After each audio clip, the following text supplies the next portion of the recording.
Telangana voice news میں آپ سب کا استقبال ہے۔ آئیے نظر ڈالتے ہیں آج کے خبر نامے پر۔ اکبر الدین اویسی کی نفرت انگیز تقریر کیس پر عدالت کا فیصلہ۔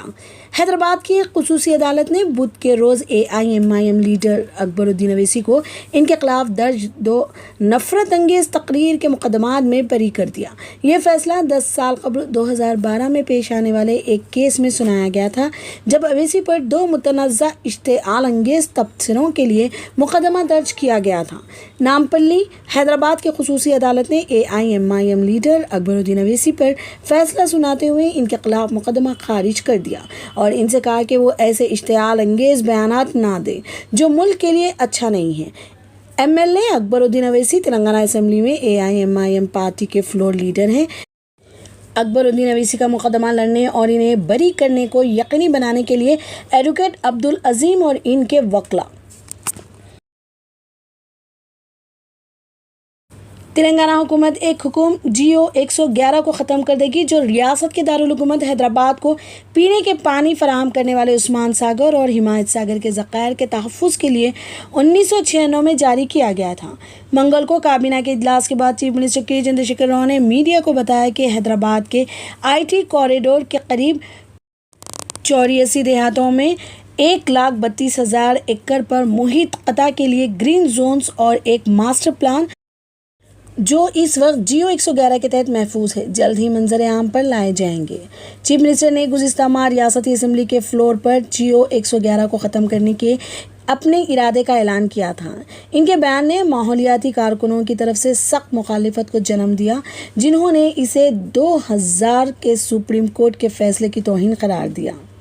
راؤ نے منگل کو کہا کہ چیف سیکرٹری سومیش کمار کی سربراہی میں ریاستی آلودگی کنٹرول بورڈ اور محکمہ جنگلات کے عہدیداروں کے ساتھ ایک کمیٹی اس بات کو یقینی بنائے گی کہ دونوں آبی ذخائر آلودہ نہ ہوں۔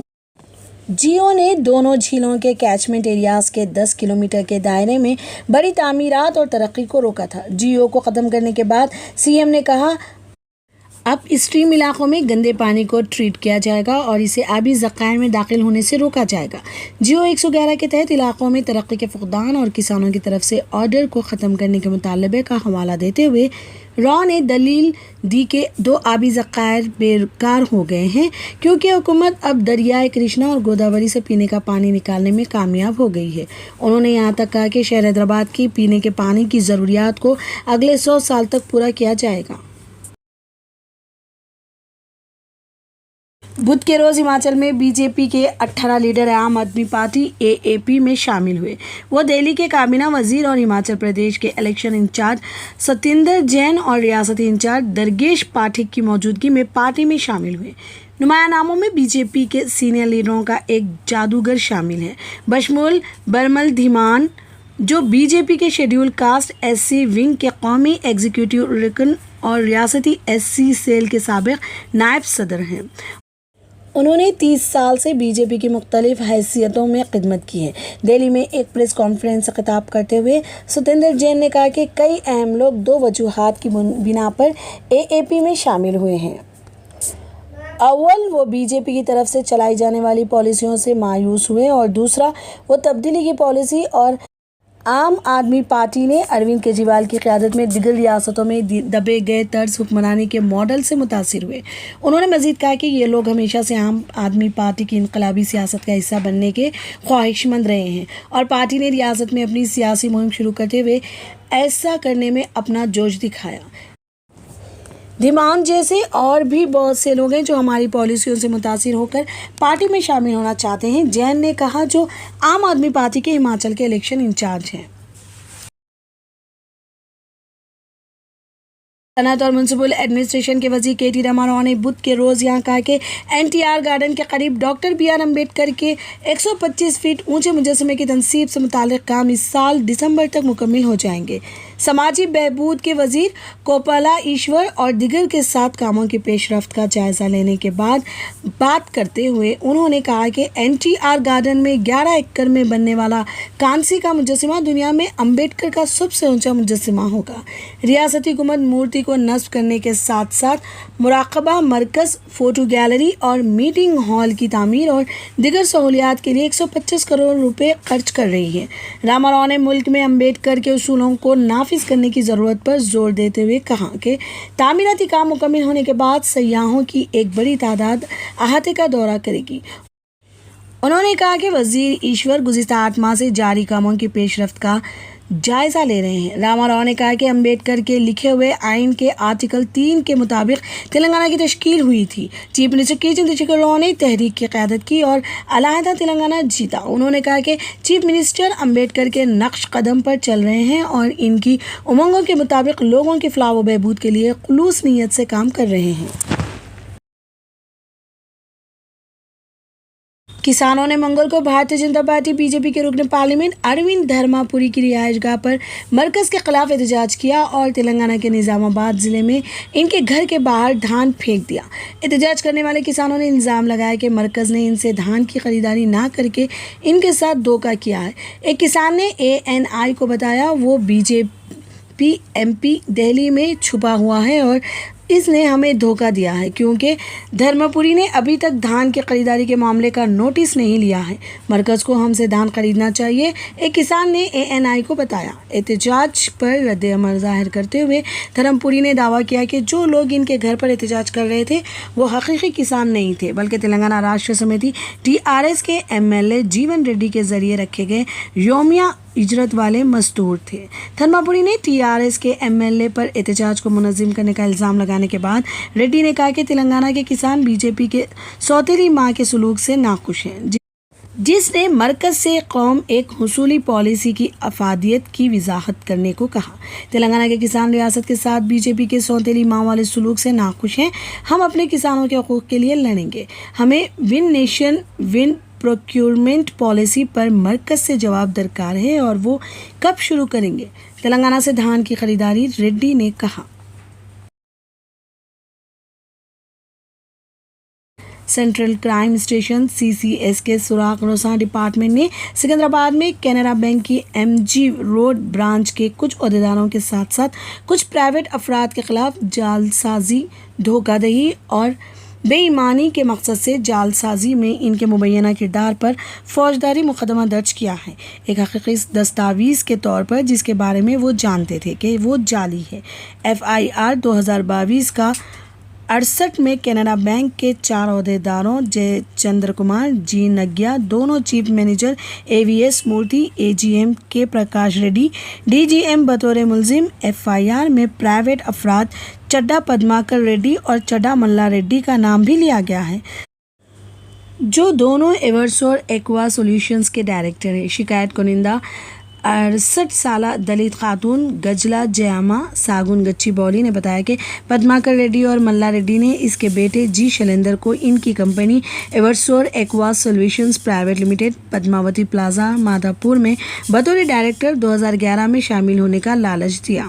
بعد ازاں کاروبار کو ترقی دینے کے بہانے ان دونوں نے اس کے بیٹے کو بینک سے قرضہ حاصل کرنے کے لیے اس کے نام پر قائم جائیداد جمع کروا دی، تاہم دونوں نے بینک سے ادھار لی گئی رقم کو کاروبار کی ترقی کے لیے استعمال نہیں کیا۔ اس کے بجائے انہوں نے رقم اپنی بیویوں اور رشتہ داروں کے اکاؤنٹس میں منتقل کر دی۔ سکندرآباد کا 160 سالہ قدیم تعلیمی ادارہ محبوب کالج ہائی اسکول جو معاشی طور پر پسماندہ اور غریب طبقات کو معیاری اور سستی تعلیم فراہم کرنے کے لیے تشکیل دیا گیا تھا، اب متعدد تنازعات میں گھرا ہوا ہے، جبکہ یہ ادارہ اب کچھ عرصے سے بہن اداروں سے حاصل ہونے والے محصول کے اپنے حصے کے لیے قانونی جنگ میں مصروف ہے، جیسے اس نے پچھلے کچھ سالوں میں فروغ دیا تھا۔ اس کی انتظامی کمیٹیوں کے اراکین کے درمیان طاقت کی کشمکش، جس کی مبینہ طور پر زمین پر نظر تھی، اور اسکول کی ملکیتی جائیدادوں نے اس کی پریشانیوں میں مزید اضافہ کر دیا ہے۔ ایک غیر متوقع اور حیران کن پیش رفت میں موجودہ مینیجنگ کمیٹی کو اس کی 4 سالہ مدت کے ساتھ، جس میں نومبر 2023 تک توسیع کی گئی تھی، دفتر رجسٹرار آف سوسائٹیز کے ریکارڈ کے مطابق مناسب طریقہ کار پر عمل کیے بغیر منمانی اور ایک طرفہ طور پر تحلیل کر دی گئی۔ 4 اپریل 2022 جلد بازی کے بعد ایک نئی باڈی تشکیل دی گئی، یہاں تک کہ روزمرہ کے بینکنگ آپریشنز کو تیزی سے نئے منتخب عہدیداروں نے اپنے کنٹرول میں لے لیا۔ اداروں سے وابستہ کئی لوگوں نے الزام لگایا کہ یہ ایک پہلے سے منصوبہ بند سازش تھی۔ سابق طلبہ سمیت شہریوں میں غم و غصہ پایا جاتا ہے۔ اپنے الما میٹر میں ناخوشگوار واقعات سے صدمے میں سابق طلبہ نے محبوب کالج کو بچائیں کے نعرے کے ساتھ مختلف اصلاحی اقدامات کرنے کے لیے اپنی انجمن کی ایک خصوصی جنرل باڈی کو بلانے کا فیصلہ کیا۔ Andhra Pradesh state road transport corporation APSRTC نے ڈیزل کی بڑھتی قیمتوں کے پیش نظر بس کرایوں میں اضافہ کیا ہے۔ APSRTC کے مینیجنگ ڈائریکٹر دوارکا تھرومالا راؤ نے کہا کہ ڈیزل کی قیمتوں میں اضافے کی وجہ سے RTC نے کرایوں میں اضافہ کیا ہے۔ بس کا کم از کم کرایہ 10 روپے ہوگا۔ RTC چارجز پر ڈیزل سیس لگایا گیا۔ RTC کے MD کے مطابق سیس میں اضافے سے RTC کے لیے 720 کروڑ روپے کی اضافی آمدنی ہوگی۔ فی الحال RTC میں ناقابل برداشت صورتحال ہے۔ یہ خالی جگہ لیز پر دیے گئے جو استعمال میں نہیں تھی۔ راؤ نے مزید کہا کہ RTC کارگو خدمات کے ذریعے آمدنی میں بھی اضافہ کرے گا۔ بدھ کے روز سدی پیٹ کے مضافات میں پونالہ کے قریب 2 RTC بسوں کے درمیان تصادم میں 20 افراد زخمی ہو گئے۔ پولیس کے مطابق 2 گاڑیاں، ایک RTC بس جو حیدرآباد سے کریم نگر کی طرف جا رہی تھی اور دوسری بس حیدرآباد سے کریم نگر کی طرف جا رہی تھی، آپس میں ٹکرا گئی۔ زخمیوں میں سے 4 افراد شدید زخمی ہوئے۔ پولیس نے بتایا زخمیوں کو سدی پیٹ کے سرکاری اسپتال منتقل کیا گیا ہے۔ چونکہ سدی پیٹ کے مضافات میں ایک فلائی اوور کی تعمیر کا کام جاری ہے، گاڑیاں اسی سڑک کا استعمال کرتے ہوئے داخل اور باہر نکل رہی ہیں۔ سدی پیٹ 3 ٹاؤن پولیس نے معاملہ درج کر لیا ہے اور واقعے کی تحقیقات کر رہی ہے۔ وہ یہ جاننے کی کوشش کر رہے ہیں کہ قصور کس کا ہے اور حادثہ کس کی وجہ سے ہوا۔ سٹی پولیس ہفتے کو ہنومان جینتی کے موقع پر شہر میں نکالے جانے والے جلوس کے لیے سخت حفاظتی انتظامات کرے گی۔ پولیس نے آنے والے جلوس کے لیے ایک وسیع حفاظتی منصوبہ تیار کیا ہے جو عقیدت مندوں کی بھیڑ کو کھینچتا ہے۔ تمام SHOs کو امن و امان، حفاظتی انتظامات میں چوکس رہنے اور دیگر سرکاری محکموں کے فیلڈ لیول کے افسران کے ساتھ ہم آہنگی رکھنے کی ہدایت دی گئی۔ سٹی پولیس کمشنر CV آنند نے بدھ کے روز جلوس کے ہموار اختتام کے لیے بینڈ ڈپارٹمنٹ کو آرڈینیشن میٹنگ کی صدارت کی۔ Greater Hyderabad municipal corporation, GHMC، RNB، بجلی، فائر ڈپارٹمنٹ، EMRI اور سیبرآباد اور رچاکنڈا کمشنریٹس کے پولیس عہدیداروں نے میٹنگ میں شرکت کی۔ فی الحال کے لیے خبرنامہ اتنا ہی۔ دیکھنے کے لیے آپ کا بہت بہت شکریہ۔ اگر آپ نئے ہیں اس چینل پر تو سبسکرائب ضرور کر لیں اور بیل آئیکن بھی دبا لیں تاکہ ہماری ہر خبر آپ تک پہلے پہنچے۔